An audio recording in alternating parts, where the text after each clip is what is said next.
ये आकाशवाणी है। प्रस्तुत है कार्यक्रम सुर्खियों में।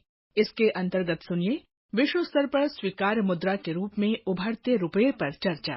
इसमें भाग ले रहे हैं विकासशील देशों की अनुसंधान और सूचना प्रणाली के महानिदेशक प्रोफेसर सचिन चतुर्वेदी। कार्यक्रम का संचालन कर रहे हैं विभूति मिश्र। श्रोताओं, सुर्खियों में आपका स्वागत है और हमारे साथ प्रोफेसर सचिन चतुर्वेदी हैं। सचिन जी, आपका बहुत स्वागत है। धन्यवाद। सबसे पहले आप श्रोताओं को बताएं कि रुपया कैसे अंतर्राष्ट्रीय मुद्रा होता जा रहा है और विश्व स्तर पर इसे कैसे स्वीकार करने वाले देशों की संख्या बढ़ रही है। पिछले कुछ वर्षों में जैसा हम देख रहे हैं, लगातार प्रयास हुए हैं कि भारत का अंतर्राष्ट्रीय व्यापार में, अंतर्राष्ट्रीय विनिमय में और अंतर्राष्ट्रीय इन्वेस्टमेंट में एक महत्वपूर्ण भूमिका, एक महत्वपूर्ण फलक के रूप में सामने आया है। और इसमें हम देख रहे हैं कि कई देश भारत के डिजिटल आर्किटेक्चर के साथ, भारत के रुपए के बढ़ते प्रभाव को देखते हुए उससे जुड़ने के प्रयास के साथ और साथ ही जो भारत में उनकी इन्वेस्टमेंट की अपॉर्चुनिटी है उसके साथ जुड़ करके इसको लो कॉस्ट ट्रांजैक्शन या अगर हम कहें विनिमय की दरों में जो एक्सचेंज रेट में जो कमी लाई जा सकती है उसके प्रभाव को सामने रखते हुए रुपए में ट्रांजैक्शन की प्राथमिकता को आगे बढ़ा रहे हैं। ये श्रोता समझना चाहेंगे कि रुपया के विश्व स्तर पर स्वीकार किए जाने के आखिर क्या क्या लाभ होते हैं।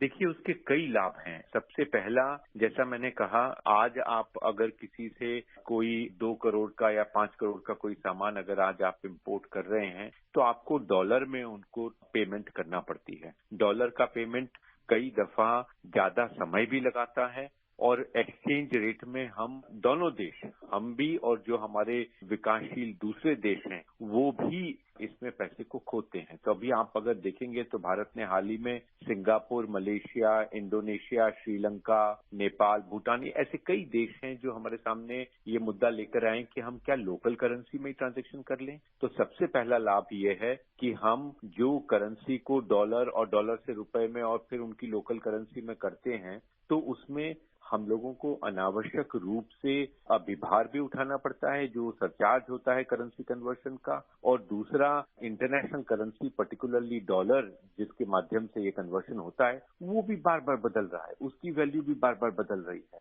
तो इसके चलते जो नुकसान हमारे निर्यातकों को और आयातकों को होता है उससे हम बच सकते हैं।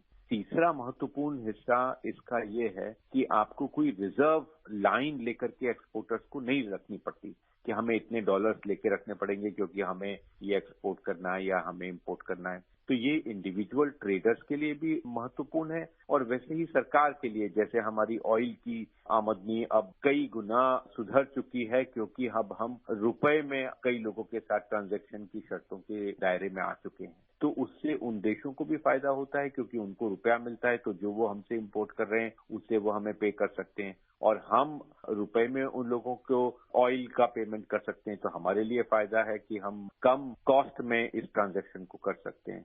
तो विभूति जी, एक महत्वपूर्ण मुद्दा यहाँ ट्रेड के ट्रांजैक्शन की कॉस्ट है उसको कम करने का है। जी हाँ, निश्चित तौर पे। और हमने कोविड के टाइम पे भी देखा कि हमने, हालांकि जो हमारे संबंध है रूस के साथ, जो हमने ईंधन लिया और जो हमने भी अपना कारोबार शुरू किया उसमें।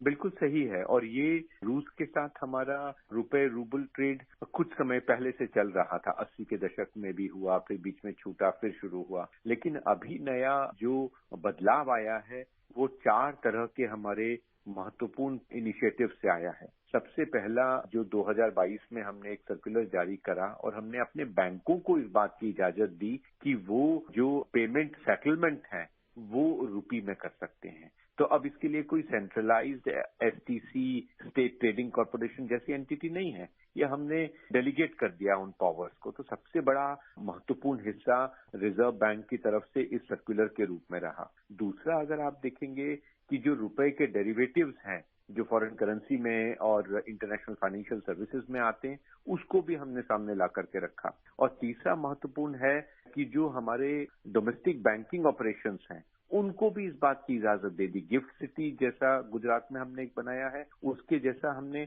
अब कई लोगों को इसकी इजाजत दी है कि वो फॉरेन एक्सचेंज प्राइजेस के ऊपर नॉन रेसिडेंट्स को किसी भी समय ट्रांजैक्शन करने का दे सकते हैं। और चौथा, हमारा जो रुपए डोमिनेटेड मसाला बॉन्ड्स थे वो हमने अंतर्राष्ट्रीय स्तर पर सामने ला के रखे।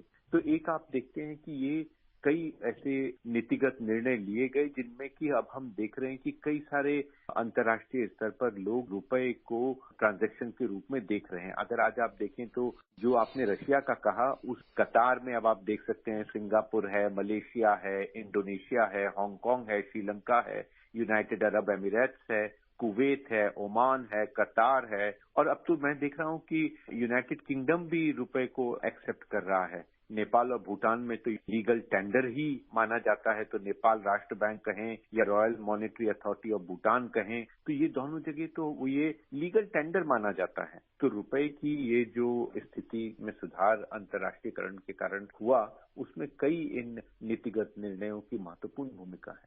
अच्छा, बहुत पहले भी हम देखते रहे हैं कि रुपया की मान्यता जो है कुछ अन्य देशों में रही है, लेकिन वो मान्यता होना और अब अंतर्राष्ट्रीय स्तर पे जो पहचान मिल रही है, जो कामकाज हो रहे हैं, दोनों में आप तुलनात्मक अध्ययन करें तो आप इसे किस रूप में देखते हैं? देखिए, अगर तुलनात्मक अध्ययन किया जाए तो दो महत्वपूर्ण कारण हमारे सामने निकल करके आते हैं। शुरू में भारत का व्यापार उस स्तर का नहीं था जिस स्तर का अभी हम देख रहे हैं, जहां एक मेजर क्वांटिटेटिव चेंज आया है। पहले अगर आप देखें तो भारत अंतर्राष्ट्रीय व्यापार का सिर्फ 0.5% हिस्सा रखता था। आज हम 1.8% हिस्सा रख रहे हैं, जो इस वर्ष जैसा आंका जा रहा है हम 2.4 तक 2025-26 में पहुंचेंगे। तो ये जो विश्व के 2005 के हमारे अनुभवों के आधार पे ये जो ग्राफ निकला है, ये एक महत्वपूर्ण कड़ी है भारत के अंतर्राष्ट्रीय व्यापार में उभरते हुए भागीदारी को देखते हुए। तो अंतर्राष्ट्रीय भागीदारी तभी सार्थक है जब आपकी करेंसी आपके साथ हो। तो अब इस करेंसी के अनुभव को और हमारी रुपए की करेंसी को यूज करने की ताकत को अब हम आसानी से देख सकते हैं, क्योंकि हमारा अंतर्राष्ट्रीय व्यापार में हिस्सेदारी बढ़ी है। अगर वो हिस्सेदारी विभूति जी कम रहेगी तो हम उतने ट्रांजैक्शन सेटल नहीं कर पाएंगे। सचिन जी, हम सभी जानते हैं कि मुद्रा का अंतर्राष्ट्रीयकरण एक दिन में नहीं होता, इसके लिए लंबी विकासवादी प्रक्रिया की जरूरत होती है, और यह सच है, दुनिया के कई देश मानते हैं और कि भारत सबसे तेजी से उभरती हुई अर्थव्यवस्था है। तो हमारी किन सोचों के कारण दुनिया के कई देशों में रुपये को स्वीकार करना संभव हो पाया है? एक जो सबसे बड़ी बात है विभूति जी, मैं समझता हूँ विश्वास होना बहुत जरूरी है। एक कमेटी 2006 में अपॉइंट हुई थी, SS तारापुर कमेटी जी। तो तारापुर कमेटी ने कहा था कि जो करेंसी कन्वर्शन होता है, जिसको आपको याद होगा कि वर्ल्ड बैंक ने इंडिया से कहा था कि आप कैपिटल अकाउंट कन्वर्टिबिलिटी पर चले जाइए, तो हम लोगों ने तब वो निर्णय नहीं किया था और बार बार ये कहा जाता रहा। लेकिन जैसा अभी reserve bank governor Shaktikanta Das ने कहा है कि भाई फुल कन्वर्टिबिलिटी एक प्रोसेस है, वो एक इवेंट नहीं है। तो हमको जो अंतर्राष्ट्रीय संस्थाओं के ऐसे प्रिस्क्रिप्शंस मिले, जो ऐसे दिशा निर्देश मिले, भारत ने उसको छोड़ के स्वयं अपनी नीति को आगे बढ़ाने के संबंध में विचार करने का जो ये मन बनाया है, ये सबसे महत्वपूर्ण कारक है, क्योंकि यही तय कर सकता है कि हम रुपए को किन किन लेवल पे कन्वर्टिबिलिटी में लेके आएंगे। आपको याद होगा 80 और 90 के दशक में लैटिन अमेरिकन कंट्रीज ने वर्ल्ड बैंक की इन प्रिस्क्रिप्शंस को माना और अभी भी 2013-14 में कई देशों ने IMF और वर्ल्ड बैंक की इन कंडीशनलिटीज को माना। हमने नहीं माना और वही आप देखेंगे इन्फ्लेशन मुद्रास्फीति में भी वही हुआ। 2022 कोविड के बाद में जो IMF का प्रिस्क्रिप्शन था वो भारत ने नहीं माना, हमने खुद अपना सोच सामने रखा। तो अपना सोच देश का सामने रखना अत्यंत आवश्यक है और उसके लिए मैं समझता हूँ कि जो कदम हम उठा रहे हैं वो अत्यंत महत्वपूर्ण कदम है और इसलिए रुपए के कन्वर्शन और रुपए की जो स्थिति अंतर्राष्ट्रीय स्तर पे हम एक्सेप्टेबिलिटी देख रहे हैं, उसका सबसे बड़ा कारण है कि भारत ऑटोनॉमी निर्णय की जो स्वयं की क्षमता है उसके विकास की तरफ ध्यान दे पाया है। यह भी है कि अमेरिकी डॉलर के विकल्प के रूप में अंतर्राष्ट्रीय वित्तीय लेन देन के लिए स्थानीय मुद्रा की जरूरत लंबे समय से समझी जा रही है और ब्रिक्स की बैठक में भी ये चर्चा हुई थी और अंतर्राष्ट्रीय मुद्रा कोष ने इस संबंध में चीन और भारत की मुद्रा को एक जरूरी विकल्प समझा था। आपको क्या लगता है कि अंतर्राष्ट्रीय मुद्रा के रूप में चीन से हमें कुछ और समझने की जरूरत है? भारत का उद्देश्य रुपए को बढ़ाने के पीछे डॉलर के साथ कंपटीशन का नहीं है। हमारा उद्देश्य अपने व्यापार में, जैसे मैंने कहा कि जो कॉस्ट है उसको कम करने का है। ब्रिक्स के कुछ देश, और आपने जैसा चाइना का नाम भी लिया, तो चाइना का अगर देखें तो वो उनका एक एंटी वेस्ट का एक एजेंडा है कि हम वेस्ट का विरोध करेंगे और इसलिए हम पश्चिम के देशों का विरोध करेंगे, डॉलर का विरोध करेंगे, इसलिए हम डी-डॉलराइजेशन की बात करेंगे और इसलिए हम अमेरिका का विरोध करते हुए अपनी करेंसी को आगे बढ़ाएंगे। तो ये भारत का उद्देश्य नहीं है। भारत का उद्देश्य सभी राष्ट्रों के साथ मिलकर के काम करने का है। अमेरिका के साथ भी है, चीन के साथ भी है, रशिया के साथ भी है। ये सब हमारे मेजर ट्रेडिंग पार्टनर्स भी हैं। रशिया के साथ हमारा ऑयल इंपोर्ट है, चाइना के साथ में दूसरे तरह के इंपोर्ट हैं, यूएस के साथ भी है। लेकिन हमारा उद्देश्य रुपए के व्यापार को आगे बढ़ाने के संबंध में सिर्फ इतना ही है कि ट्रांजैक्शन कॉस्ट कम की जा सके। जो हमारे लोग इन देशों में काम कर रहे हैं, उनका जो पैसा वो यहाँ वापस बेचते हैं, उसकी ट्रांजैक्शन की कॉस्ट को हम कम कर सकें। तो जितना रुपए का लेन देन व्यापार बैंकों के माध्यम से किया जा सकता है, करेंसी कन्वर्शन में जो पैसा जाता है उसको हम बचा सकते हैं, ये हमारा महत्वपूर्ण उद्देश्य है। तो यूएस की करेंसी एक महत्वपूर्ण अंग अंतर्राष्ट्रीय व्यवस्था का रहा है, इसमें कोई शक नहीं है। लेकिन उसको चैलेंज करने की दृष्टि से जो चाइना बार बार प्रयास कर रहा है, वो हमारा उद्देश्य उससे बहुत ज्यादा मिलना नहीं है। हमारा उद्देश्य अंतर्राष्ट्रीय स्टेबिलिटी को बना करके रखने का है। आप देख रहे हैं कि पिछले कई वर्षों से आईएमएफ बार बार चाइना को इस बात की वार्निंग दे रहा है कि उनका जो एक्सचेंज रेट है वो मैनेज्ड एक्सचेंज रेट है। वो मन मर्जी से तय करते हैं कि उनका डॉलर के साथ कन्वर्शन वैल्यू कितना होगा।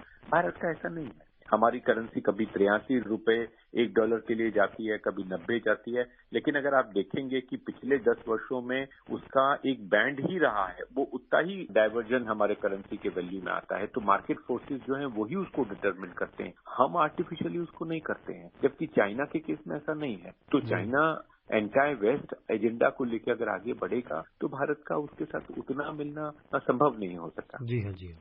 अभी आपने श्रोताओं को समझाया कि अंतर्राष्ट्रीय मुद्रा से किस तरह से विनिमय दर में नियंत्रण रहता है, वस्तु की लागत की दर भी कम रहती है और विश्व में मुद्रा की मांग भी बढ़ती है। अगर हम अपने भविष्य को ध्यान में रखें तो आगे आप और क्या देख पा रहे हैं? पिछले दिनों भारत की अर्थव्यवस्था में जो माइक्रो, स्मॉल और मीडियम एंटरप्राइजेस हैं, जो लघु उद्योग हैं, उनकी भागीदारी बढ़ी है। अब दिक्कत क्या होती है कि जो बड़ी कंपनियां हैं वो तो आसानी से डॉलर के अकाउंट्स को होल्ड भी कर सकती हैं और उसमें पेमेंट भी कर सकती हैं। जब रुपए का ट्रांजैक्शन होता है तो कई छोटी छोटी कंपनियां, मझोली कंपनियां भी इस ट्रांजैक्शन का हिस्सा बन सकती हैं। तो ये एक महत्वपूर्ण पड़ाव देश में आने की स्थिति अब बन रही है, जहां हम इन छोटे उद्योगों को अंतर्राष्ट्रीय व्यापार से, अंतर्राष्ट्रीय बाजार से और अंतर्राष्ट्रीय विनिमय की जो चैनल्स हैं उनसे हम इनको जोड़ सकेंगे। अभी आप देख रहे हैं कि आरटीजीएस जो हमारा डोमेस्टिक ट्रांजैक्शंस को फैसिलिटेट कर रहा है, डिजिटल ट्रांजैक्शंस बढ़ रहे हैं। अब रिजर्व बैंक ने जैसा कल अपने 90वें दशक के जो उनका समारोह था उसमें कल कहा कि हम डिजिटल करेंसी भी ला रहे हैं और इंटरनेशनल ट्रांजैक्शंस के संबंध में भी काम कर रहे हैं। तो ये जब इंटरनेशनल ट्रांजैक्शंस विभूति जी होना शुरू होंगे तो कई छोटे कंपनीज अंतर्राष्ट्रीय ट्रांजैक्शंस बिना किसी लागत के या बिना किसी विनिमय दर में अपने पैसे को खोते हुए कर सकेंगे। ये हमारा भविष्य अत्यंत महत्वपूर्ण भविष्य होगा। एक बात हम और देखते हैं कि जब भी किसी मुद्रा का कोई अंतर्राष्ट्रीयकरण होता है, वो जब स्वीकार किए जाते हैं तो उस देश के जियो पॉलिटिकल क्षेत्र में भी लाभ होते हैं। तो रुपया का बढ़ता प्रभाव दुनिया में भारत की बढ़ती धाक को भी दर्शाता है। इसे आप किस रूप में देखते हैं?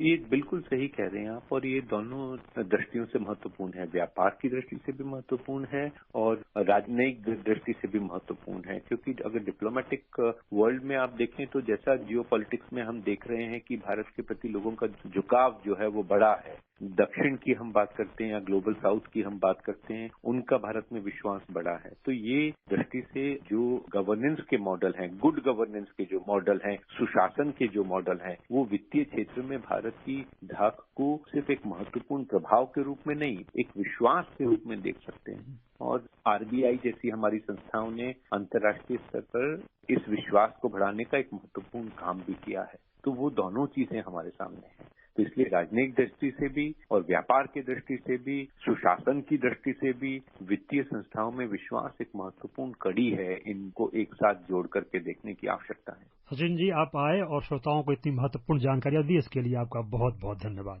धन्यवाद। अभी आप सुन रहे थे विश्व स्तर पर स्वीकार्य मुद्रा के रूप में उभरते रुपये पर चर्चा।